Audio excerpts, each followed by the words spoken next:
గురుగారు నరక చతుర్దశి రోజున అభ్యంగన స్నానం ఎందుకు చేసుకోవాలి గురుగారు?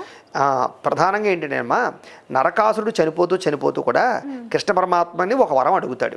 ఏమిటంటే కనుక, అయ్యా నన్ను ఎలాగైనా చంపేసావు బాగానే ఉంది, కానీ నన్ను అందరూ తిట్టుకుంటారు, ఇప్పటిదాకా నేను ప్రజలందరినీ హింసించాను, అంచేత నా గురించి గుర్తుండేటటువంటి ఒక రోజు, నన్ను మెచ్చుకునే రోజు ఒకటి ఉండాలి నాకు ఈ భూలోకంలో. అంచేత ఎవరైతే ఈ యొక్క నరక చతుర్దశి అంటే నేను చనిపోయిన రోజు చతుర్దశి కాబట్టి, ఆశ్వేజ చతుర్దశి కాబట్టి బహుళ చతుర్దశి, ఈ రోజున ఎవరైతే అభ్యంగన స్నానం చేస్తారో, తైలాభ్యంగన స్నానం అంటారు దీన్నే, ఆ తైలాభ్యంగన స్నానం చేస్తారో వాళ్ళకి నరక బాధలన్నీ తొలగేటటువంటి వరాన్ని ఇవ్వవయ్యా. అంచేత అప్పుడైనా సరే నా కారణంగా నరక బాధలు తొలుగుతున్నాయి కాబట్టి నన్ను ఒక నరకాసురుడు రాక్షసుడు అనేటటువంటి ఇదిగా తిట్టకుండా కనీసం కొంతమంది అయినా ఆ కారణంగా నన్ను మెచ్చుకుంటారు.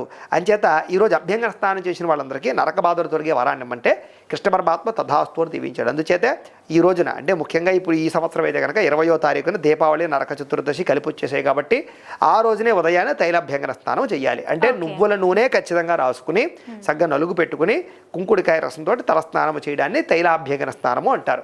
ఆ రకంగా చేసినట్లయితే కనుక శారీరకపరమైన రుగ్మతలు పోతాయి, మృత్యుగండాలు పోతాయి, ఆయుష్ వర్చస్సు యశస్సు కీర్తి ధనము పెరుగుతాయి, చక్కగా ఆయురారోగ్య ఐశ్వర్యాలతో ఉంటారు. యమ బాధలు ముఖ్యంగా తొలుగుతాయి, మృత్యుగండాలు ముఖ్యంగా తొలుగుతాయమ్మా. ఓకే.